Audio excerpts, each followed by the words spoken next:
Mga sirang appliances, binibili! Mahigit isang dekada nang ginagawa ito ni Joanna.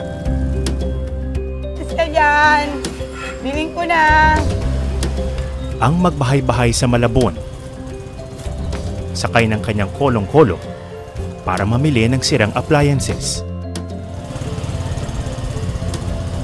Baka may sira po kayong appliances yan. Tingnan ko, ma'am. Ito po kasi pong computer eh. Ano na natin na 250 para?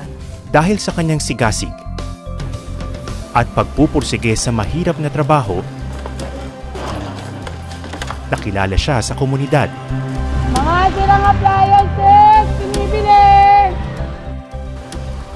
Pero sino pa naman ang mag-aakala na ang pagpapadyak at pagbabaklas ni Joanna Giving us voice to speak and to hear what we want to say.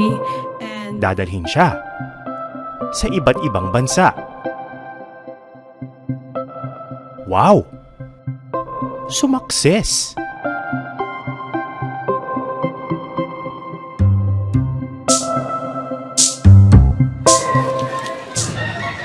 Una kong nakilala si Joanna noong 2021. Naghahanda rin siyang mag-ikot sa kanilang komunidad noon. Nagsisimula ang araw ni Joanne sa utang. Gandang umaga, madam. Huwag kaming puhunan. 3,000 po. 3,000. Tag-1,000 kami. Ay, wala akong barya. Sige, okay lang, ma'am. Papabaryan na lang namin, te. Ito na lang. Nakapili pa ako, ha? Pagkatapos, papanik na siya sa pedicab para makipagsapalaran. Kasama ang kapitbahay na si Mary Ann. Mamaya, panabe.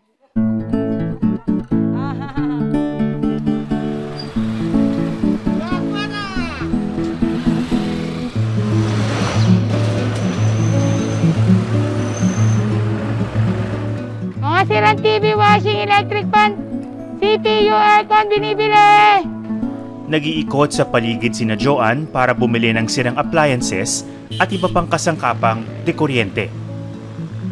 E-waste ang tawag dito. Ate, papasok ako. Nasabi na po ba ni Ate Monet?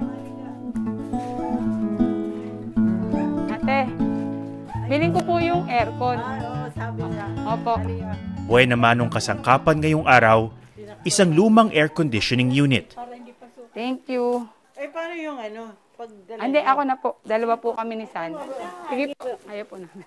Ang lakas ng dalawa. Opo. Doon ka sa unahan. Baka umano. Washing, electric fan, CPU, monitor, aircon, binibili. Biling ko na. Ayan, 200. Apa. Isang sirang washing machine naman ang sunod na nabili ni na Joanne. Akan electric fan. May kasama pang ventilador. Sige.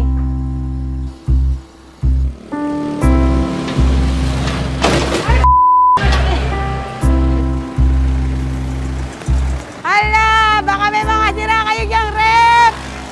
CPU, aircon, washing, TV, sir! Binibili namin! Opo! Ano? Sir, meron? Sa opisinang ito, may mga lumang printer at computer naman. Ito lang.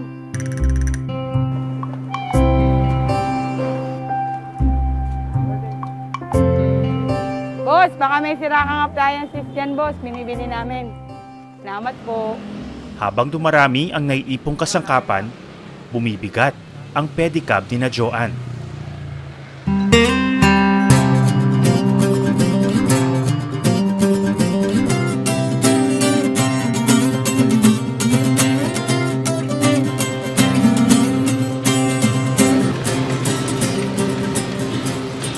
Pero may konting espasyo pang naiwan sa sidecar, kaya wala pa ring tigil ang dalawa sa pag-iikot.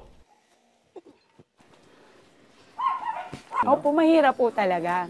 Mahirap po, biruin niyo naman po. Iikot kami, umaga. Siyempre, pag alis namin, magaan pa eh. Siyempre, ganado pa kami.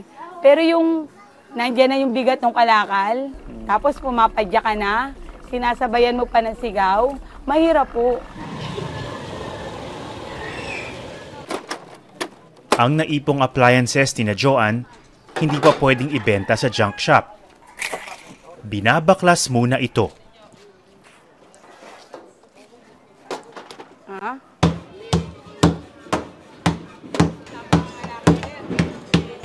So wala namang sariling pwesto o junk shop yung samahan, kaya dito sila nagbabaklas sa gilid ng kalsada sa ilalim ng sikat ng araw at habang dinadaan-daanan ng mga sasakyan. Nandito na rin ang iba. Ang tropa ni Joanne, puro nanay. Ano po yung binabaklas niyo? Ano po to, Sir Tanso, nakakonekta sa loob. Po yung nagsusupply ng kuryente. Nagpapalamig po sa taas. Kapag nagbabaklas, sir, kailangan malinis. Kailangan wala kang mapiperwisyo. Lalo po dito, sir, kung makita nyo, daanan po to. Kailangan wala pong masisirang gulong ng sasakyan. Kaya kailangan yung matornilyo, isisino po namin siya. Sige, higa ko na. Alis mo dyan. Sa lahat daw ng appliances na kailangan baklasin, pinakamahirap ang mga refrigerator. Siguro po, mga 10 balding pawis bago matapos. Pero ang paboritong baklasin ni na Joanne, mga aircon. Kasi po ito, karamihan po dito tanso. Bihira po dito yung sinasabing panapon o yung hindi na nagagamit. Ang aircon po kasi, sir, pag binabaklas mo, tas nakikita mo na yung kita, nawawala yung pagod mo eh. Ultimo radiator at motor ng aircon, binibiyak pa para makuha ang tanso at iba pang bakal dito.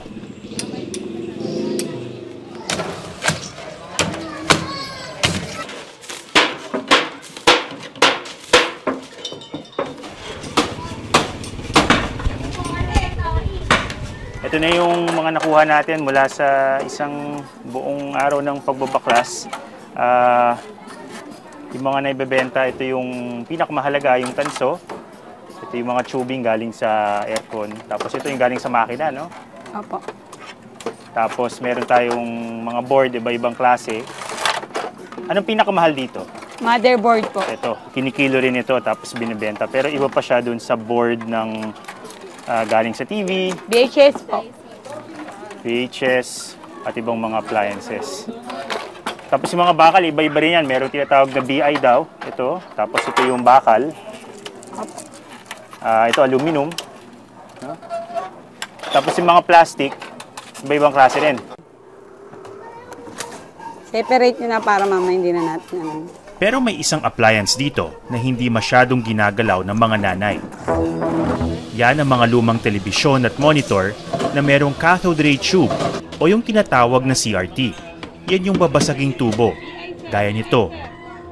Hindi pwede pakinabangan itong ano? Kasi tube? delikado po to, sir. Pag binasag po ng mga bata yan, mapupunta sa mata. Kasi bubog po yan eh.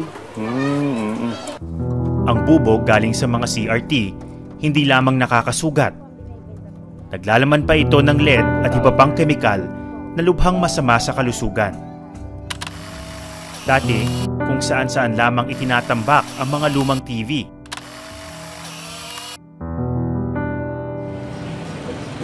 Pero ngayon, iniipon na ito ng iba't ibang samahan para sa tamang pagdispatsa. Proyekto ito ng United Nations Industrial Development Organization o UNIDO kasama ang gobyerno, pribadong sektor at mga NGO. Ang kanilang layunin, pigilan ang lalong pagkalat ng e-waste sa bansa. Sa 150 yan, sir. 150 yung ibang nandun pa sa bodega. Si Hover ng Eco Waste Coalition, regular na pumupunta sa Longos upang bilhin ng naipong CRT mula sa mga mangangalakal.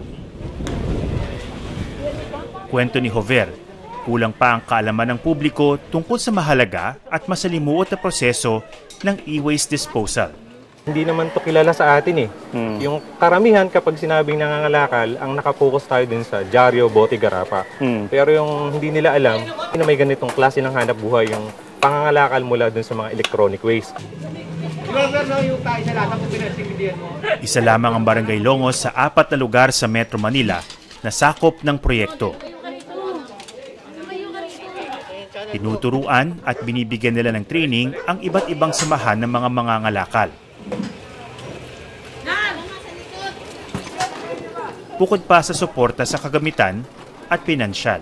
Kaya nung nasimulan tong proyekto at bilang isa sa mga pangunahing programa ng Eco Waste dito sa proyektong ito, ay yung magkaroon ng information education campaign na wag nang basagin, sunugin yung mga e-waste na nakukolekta nila. Pero kailangan pa itong palaganapin sa buong bansa.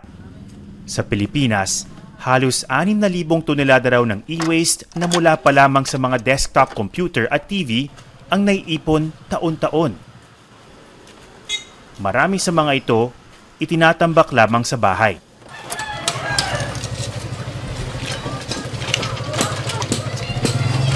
Matapos magligpit ng gamit sa bangketa,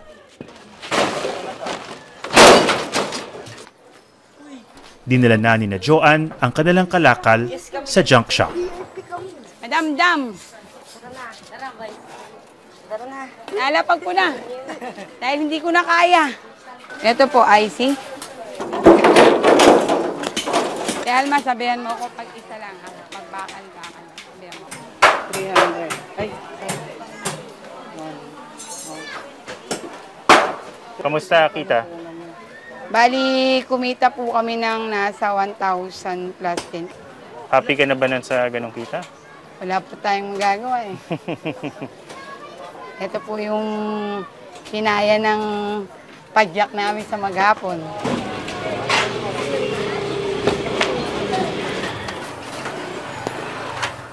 Pero hindi pa rito nagtatapos ang kwento ng mga e-waste.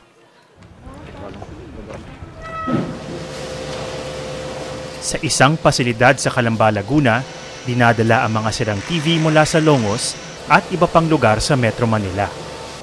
So basically ganito, pagdating ng truck, ibababa, then i-weigh. Ipinakita sa akin ng supervisor na si Jonathan kung paano nire-recycle ang e-waste sa kanilang planta. So ito na yung dismantling area. So ito yung, dito babakasin yung TV. So iniingatan talaga nila yung tube na hindi talaga mabasag. So yung may tanso, so yun yung yoke. So yan yung pinagkaabalahan ng mga mambabakas. Kasi yan ang may halaga. Pero kahit dito, hindi pa rin ginagalaw yung mismong picture tube. Ipinapasa pa ito sa ibang planta upang i-dispatch siya ng maayos. Ganun siya kadelikado. Ang mga PCB o printed circuit board mula sa TV, may ilang hakbang pa na kailangan pagdaanan.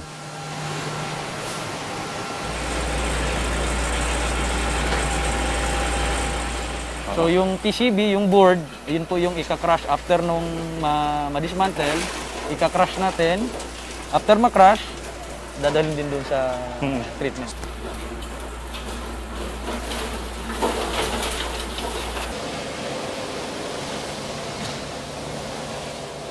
Ang durog na TV, isasalang na sa isang malaking makina na malahorno. Lulutuin ito sa mataas na temperatura ng ilang oras. So ito na yung last process niya. Okay. So ayan, kinikilo pa rin para alam natin yung ilang kilo yung pumasok versus doon sa output. I see. Oo, so Ano ayan. po yung main product na kinukuha natin dito? Ano main raw material? Yung copper po. Copper, tanso. Tanso, yes. Tanso.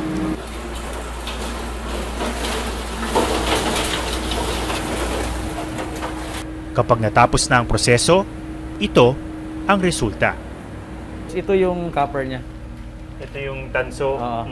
So mula dun sa mga board, Yun yung na-recover na copper.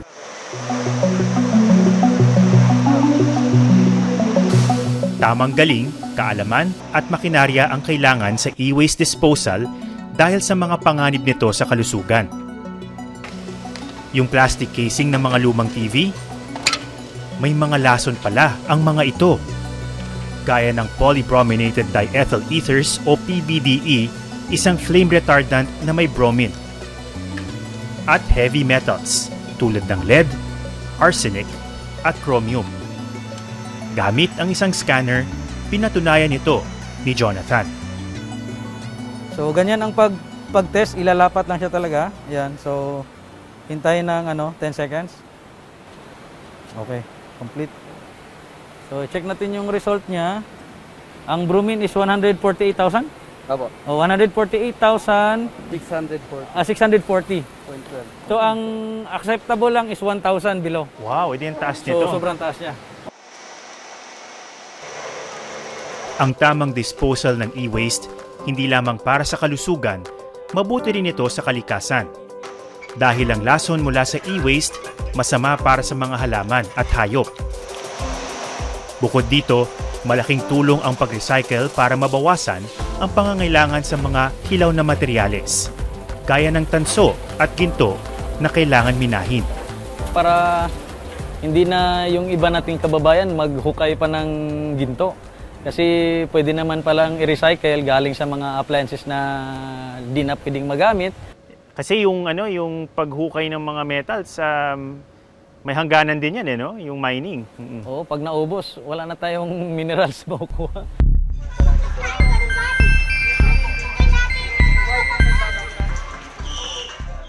Ang mga nanay na mambabakla sa Longos, di lamang mabigat na trabaho ang sinusuong araw-araw.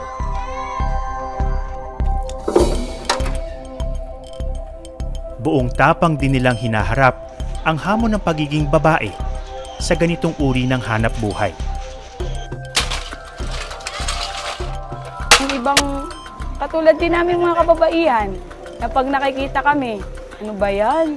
Kababaeng tao, ganyan-ganyan, ganito-ganon. Mahirap po, marami po siyang muka. Natutuhan ni Joanna ang pangangalakal mula sa kanyang asawa. Naisipan daw niya itong tulungan dahil sa hirap ng trabaho. Kasi po sir, wala po siyang katuwang.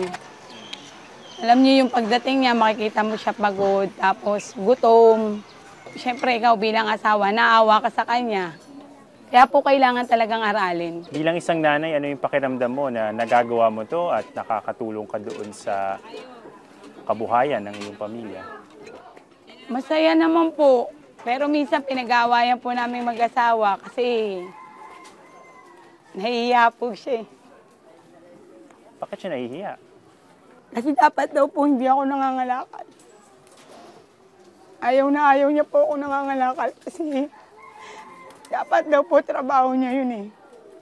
Suportahan kaming asawa niya, mga anak niya. Siguro, ako kasi sir, hindi ako nahihiya eh. Kahit sabihin niya na dapat siya lahat, hindi ako nahihiya. Kasi, pag mahal mo yung pamilya mo, gagawin mo lahat eh.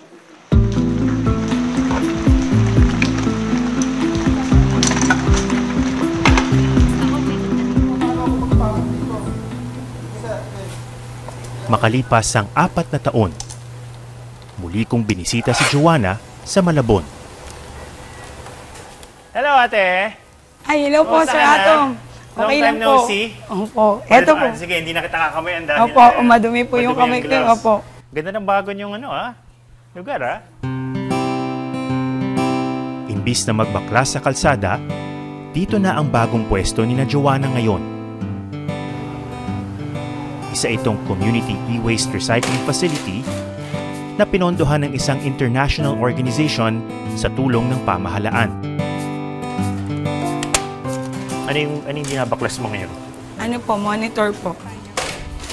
Kung bihasa na noon, lalo pang naging eksperto si Joanna sa proseso ng pagre-recycle ng iba't ibang klase ng e-waste. So halimbawa ito, bakal, tapos yung tinatanggal mo ngayon, Board po.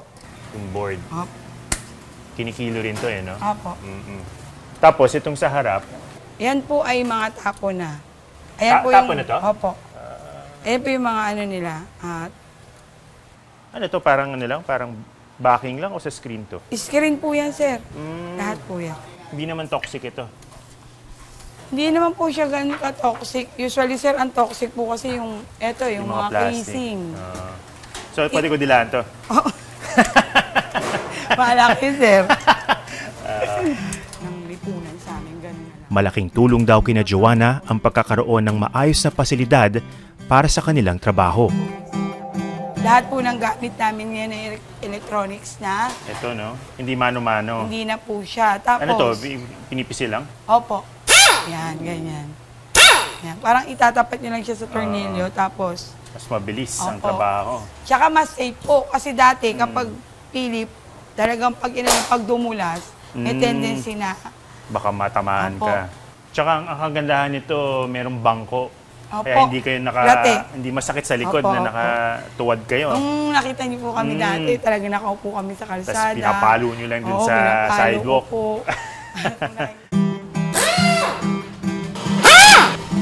Kasabay ng pagpapatayo ng center na ito, binigyan din daw ng karagdagang training ng ilang NGOs ang mga mambabaklas. Natutuhan daw ni Joanna kung gaano kahalaga ang kanilang trabaho sa komunidad at sa kalikasan. Tinulungan niya po kami na ipamulat na okay yung trabaho nyo, pero dapat mas maayos kasi bawat electronics na mababaklas nyo ay may kalakip na panganib.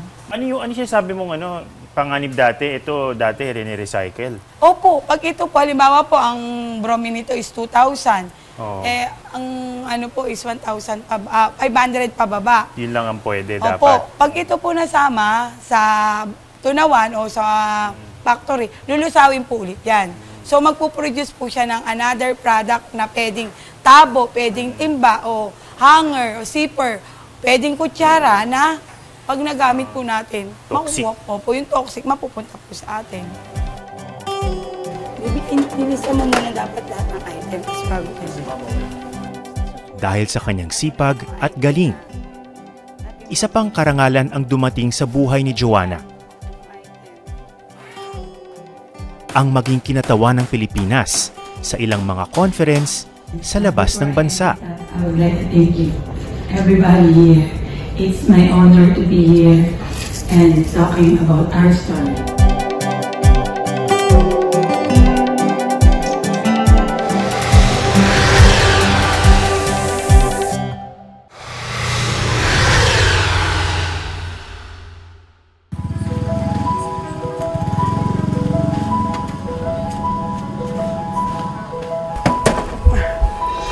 Malayo na nga ang narating ni Joanna. Mula sa mga eskinita ng Malabon hanggang sa mga bulwagan ng Canada, Austria, India, at Thailand. Mabuhay, welcome you to Vancouver. Lumipad ang team ni Joanna I would like to tell my story. para ibahagi ang kwento ng mga mambabakla sa Pilipinas tulad niya at matuto sa karanasan ng iba. Kamusta yung biyahe sa ibang bansa? Kamusta yung experience na yun? Naku sir, yung una, takot na takot po ako. Grabe yung atog ko. Pero sa huli, kamusta yung experience? Yung po, ang saya. Nakaka-proud po talaga na. Eto kami dati hanggang eto kami ngayon.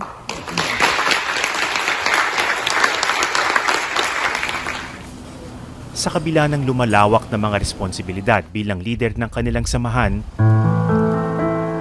walang tigil pa rin si Joanna sa pagsuporta sa kanyang pamilya.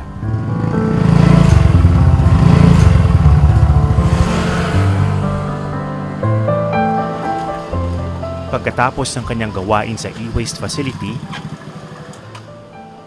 nagpupunta naman siya sa Bahay Sandigan, isang shelter para sa mga menor de edad at senior citizen. Gusto mo sumayaw? Sayaw tayo. Ha? Gusto mo ba yan? Nagtatrabaho siya rito bilang isang house parent. Nakabrush na pala. Di tulad noon, hindi na raw nila pinag-aawayan ng kanyang asawa ang desisyon niyang magtrabaho. So ngayon, okay na kayo? Ngayon po, masasabi ko po na suportado niya na po ako talaga. At nagkakaintindihan po kami na Hindi po ako nagtrabaho para lang higitan yung kakayahan niya. Kasi partner niya po ako, sir. Katulong niya ako sa hirap, sa ginawa, sa lahat ng problema. Ayon pa kay Joanna, nadagdagan daw ang kumpiyansa nila sa sarili. Simula nang maipalabas ang kanilang kwento noon. Oh, sandal ka ha. Alam niyo po, sir, mula po nung ma-picture po yung ako bilang nangangalakal, yung mga kababaihan po na dating nahihiya na nangangalakal, ngayon po, hindi na po sila nahihiya. Parang nung in-interview niyo po kasi ako, yung nararamdaman ko, yung nadidiscriminate po kami, talagang ang baba ng tingin sa amin. Nung nagpunta po ako ng Canada, parang yung luha ko po talaga na, eto na kami, hindi na kami gaanong minamaliit nila. Pinapakinggan kita ngayon, parang ang dami mo na ring alam tungkol sa mas malaking papel ng mga nagbabaklas sa pagpapaunlad ng komunidad at ng lipunan. Dahil dati parang hanap buhay lang eh. Opo, dati Ngayon, po, pera lang talaga eh, mahal ko eh.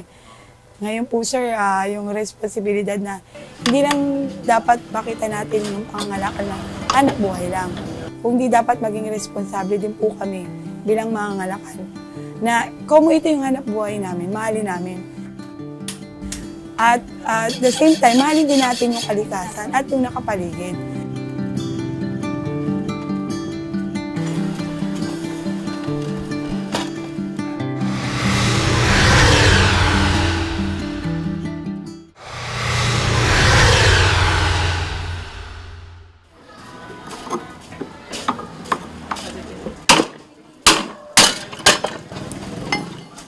humaharap pa rin sa matitinding hamon ang mga mambabaklas.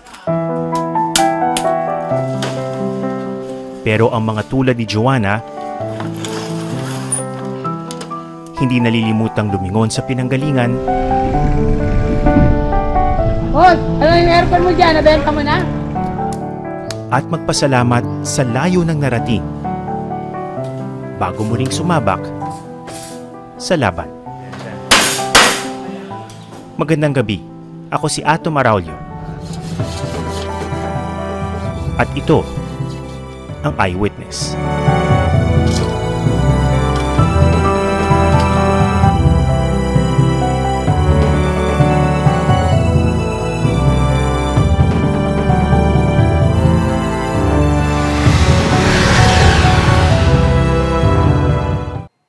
Maraming salamat sa panonood ng Eyewitness, mga kapuso. Anong masasabi niyo sa dokumentaryong ito?